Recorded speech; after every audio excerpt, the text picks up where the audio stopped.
Hello and welcome to our second lecture on the West. In this lecture, we'll be talking about a major shift in American Indian policy known as allotment and assimilation with its consequences of an attempt at cultural eradication. Before we get started, I just want to geographically orient you to the conversation we're having. These are the reservations out west on this map as they exist today. They are a fraction of the reservations as they existed under the treaty signed in the 19th century. Why that is will be a focal point of today's discussion. Now, before we get started, I think it's helpful to frame what it is happened between 1840 and 1880 when we talk about the shifts in American Indian policy that occurred in the 1880s. So when considering what happened in the West, one must think about the concept of ethnic cleansing.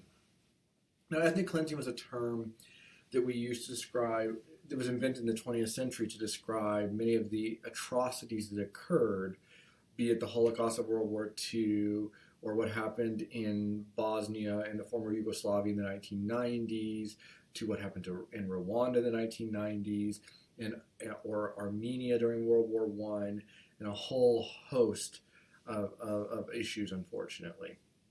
And so the term wasn't invented until the 20th century, but it's a term that appropriately and accurately describes what went on out west in the 19th century.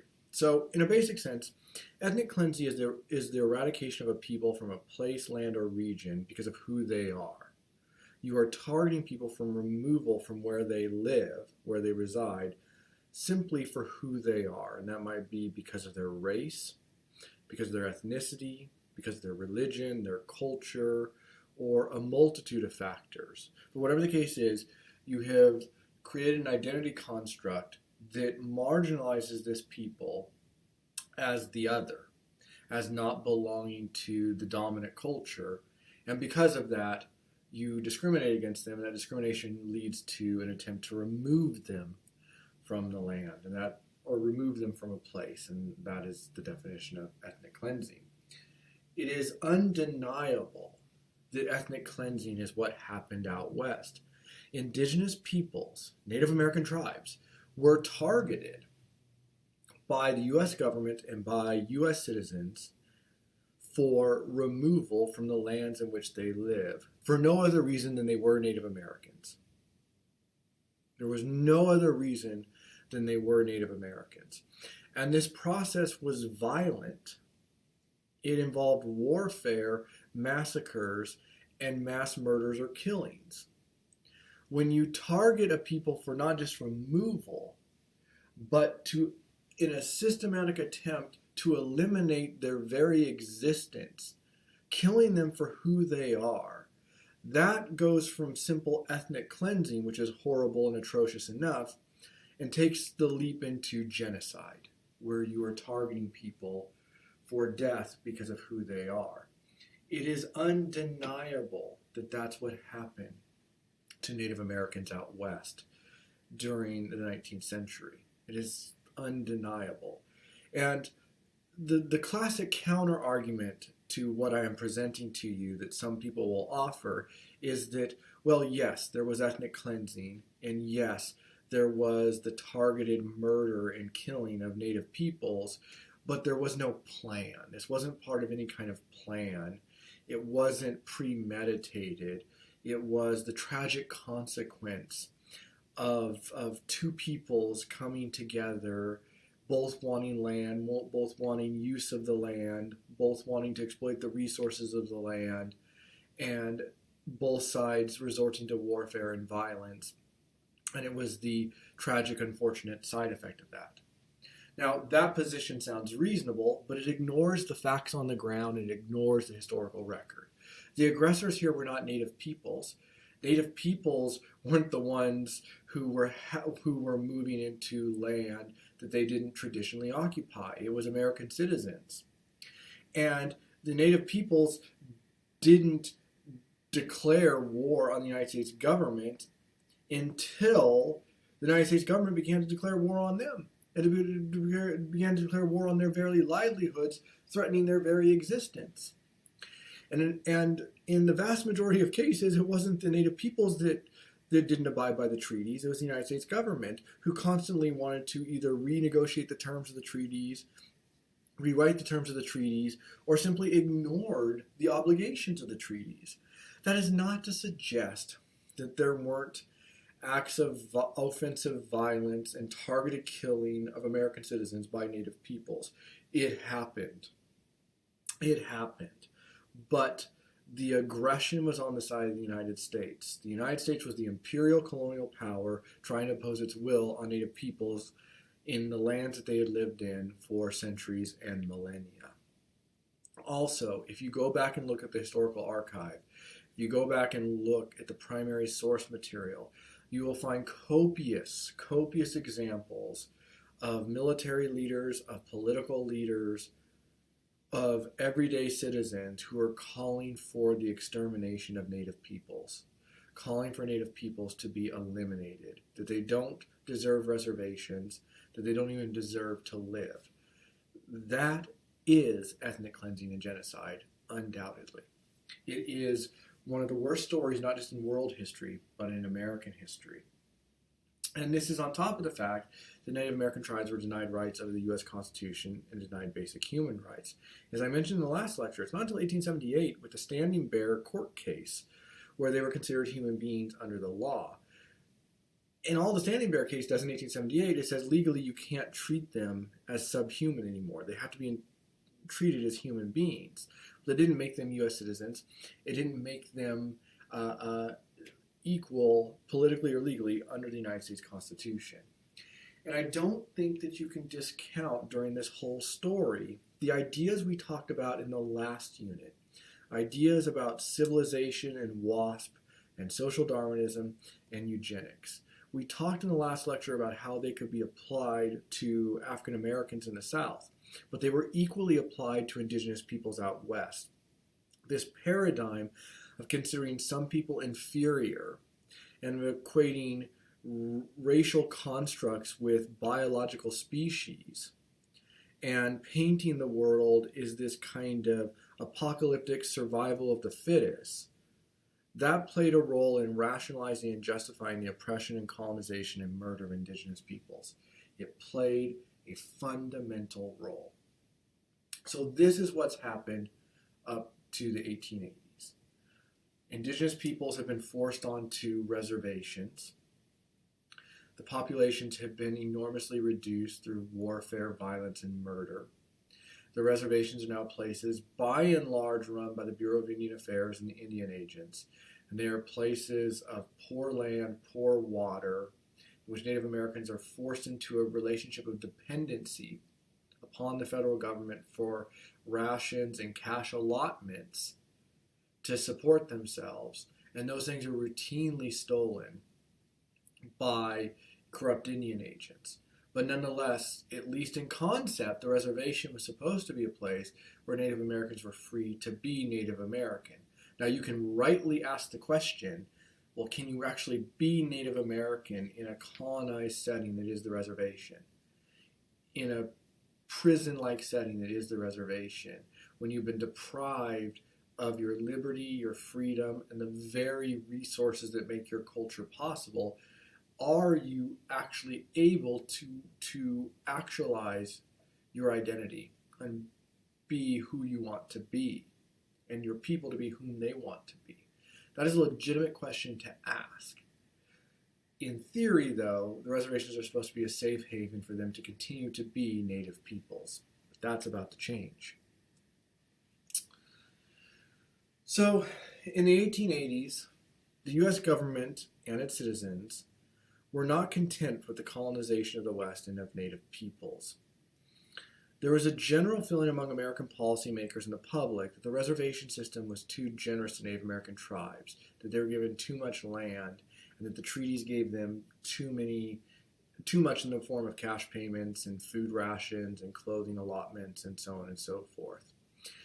This dovetailed with a belief that the reservations contained resources that belonged to, quote-unquote, the American people. And as we talked about, Native Americans were their identity was explicitly constructed to be left out of the American story. they were explicitly otherized. They were made, quote unquote, the other. Here were Americans who, with an identity constructed along white Anglo-Saxon Protestant lines, and here were Native Americans who were the other. They didn't fit that distinction. And so there was a belief the reservations contained resources like mineral resources, timber resources, farm resources and land, so on and so forth, that rightly belonged to the American people and didn't belong to the quote-unquote savage Native Americans.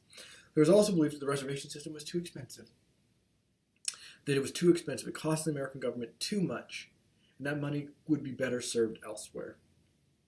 And so, a combination of popular support and a belief that the Industrial Revolution demanded the resources of the reservations meant that policymakers began to rethink American policy and began to explicitly and deliberately break the treaties that they had signed with Native peoples and began to break the promise of what the reservations were supposed to be.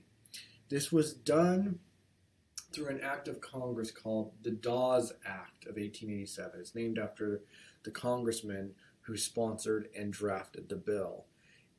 The Dawes Act of 1887. That's its sort of like popular nickname. Its official name was the Indian Allotment Act of 1887.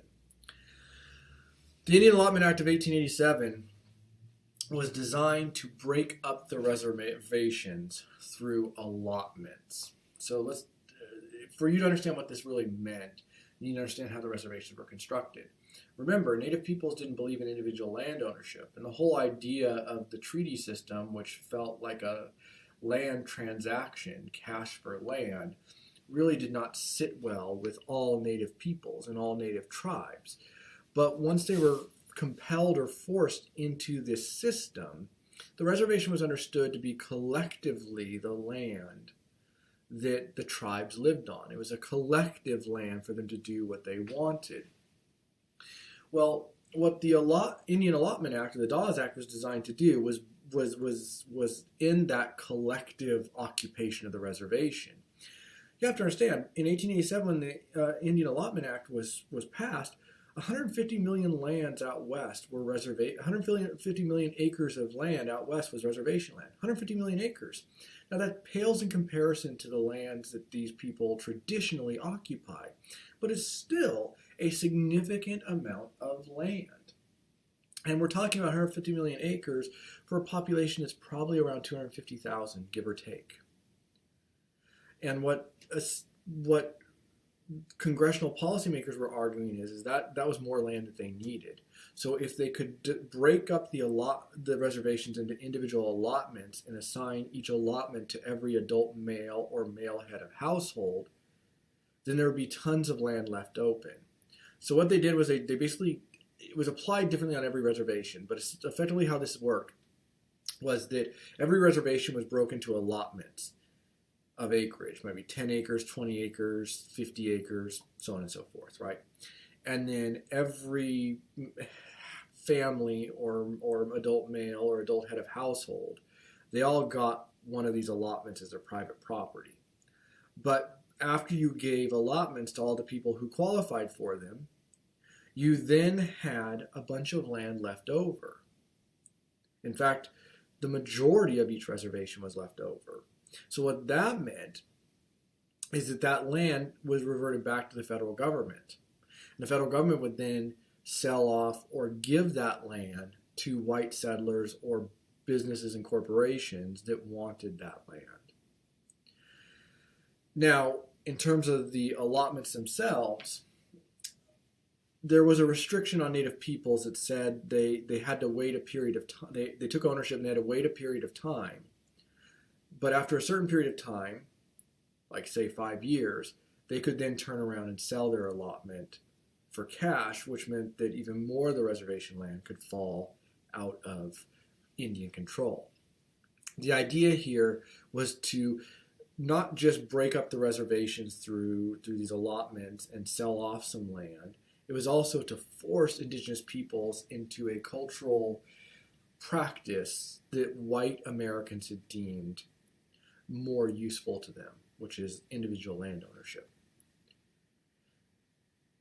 I cannot stress upon you how difficult this was for indigenous peoples and what this did to indigenous peoples, right? Indigenous peoples owned 150 million acres of reservation land. This act was the law of the land for 47 years, from 1887 to 1934. By 1934, when this policy came to an end, the reservations were down to their present size of 50 million acres. 2/3 of the reservations, which were not great anyways, were lost. And once again, these things were supposed to be guaranteed by treaty, and the Indian Allotment Act, or the Dawes Act, explicitly violates that. At the same time allotments were being pursued on the reservation, the United States government decided to take the Indian school model, which they've been experimenting with since the 1870s, and apply it to every reservation. And so these Indian schools became compulsory. In the beginning of the 1880s, Indian schools became compulsory for Indian children to attend on the reservation. Now, I'm going to explain to you what the Indian schools were in just a moment, but the stated goal of the Indian schools was to kill the Indian, save the man. The whole concept of Indian schools was to destroy Native American culture. It was cultural eradication. It was cultural genocide. You had ethnically cleansed Native Americans from their ancestral homelands. You had targeted them for murder and execution for who they were. And now you're going to try and eliminate all vestiges of their culture through the Indian schools. Now, the goal of this was to give the Indians skills to make the reservations obsolete, to force them to assimilate to the American economy and to the American system. The idea here is making them fit for citizenship. And as a consequence of these actions, some Native Americans were granted citizenship in the 1880s and 1890s, but it won't be until 1924 that all Native peoples are granted citizenship under the law, and under the Constitution. So here's what an Indian school was. Indian schools were created in every reservation. Some reservations just had one, larger reservations had several Indian schools. These were boarding schools, and it was compulsory for all Indian children to attend the boarding schools. So this forced assimilation was not something they were going to try with the parents and the grandparents. They looked at that generation as a lost cause and too attached or stuck in their ways. But what they were going to do is start with the children. So this was compulsory. Native American families had to send their children to these Indian boarding schools. If they didn't, Indian agents and the Bureau of Indian Affairs was usually combined with the U.S. Army. There was usually U.S. Army figures stationed on these reservations throughout the late 19th and into the early 20th century. So the Bureau of Indian Affairs, in conjunction with the local military detachment, would come and round up the kids where they were sent to the boarding school. At the boarding schools, they were dressed in Western clothing and forbidden to wear the cultural clothing of their ancestors. They were forbidden to speak their indigenous languages. They were forced to speak English. And if they chose to oppose this, they were beaten severely. And we know that many of them were beaten to death for not complying, because we found the mass graves where children often were beaten to death or killed or abused to the point of death because of this attempt to forcibly assimilate them. At school, they were taught Christianity. So this is an idea to force them into Christianity. They were taught Western educational subjects like Western history, Western literature, mathematics, science, so on and so forth, given a westernized education, with the idea that by the time they finished their elementary and secondary schooling, that their culture would have been forced out of them, educated out of them, that they would have been assimilated into quote-unquote Western American values. And in doing so, their culture would be eradicated because the chain of transmission would be broken. Remember, Native Americans did not have written languages, so everything was passed down orally and taught orally. If you break that chain of transmission, the culture disappears. And this cultural eradication was successful. This policy continued clear until the 1930s and in some places beyond. And these Indian schools did eradicate the culture of many tribes. Many tribes lost their traditions, they lost their language, they lost their stories, they lost their religious practices, they lost so much. This resulted in the loss of so much native culture. Some of the bigger tribes were able to weather this. Also, the field of anthropology was new at this point, and early anthropology was heavily influenced by racist ideas of social Darwinism and eugenics. So it was an incredibly, early anthropology was an incredibly racist, prejudicial practice. However, there were some anthropologists who were interested in preserving Native American culture and Native American stories and traditions in the early 20th century, up until the 1920s and 1930s before it disappeared. And so some of these anthropologists recorded the languages and stories and traditions of elders before they disappeared. So not everything was lost, but a lot of culture, language, and practices were lost. It was a tremendous tragedy for indigenous peoples. And remember, this explicitly violates the terms under which many of them agreed to go on the reservation. Now, we will return to indigenous issues again in the 1930s when we get to the New Deal, because that will see a reversal of this. But for the time being, these things I've discussed in this lecture will define the indigenous experience in the 1890s, 1900s, 1910s, and 1920s. All right, I thank you for listening, and we'll talk again soon. Bye for now.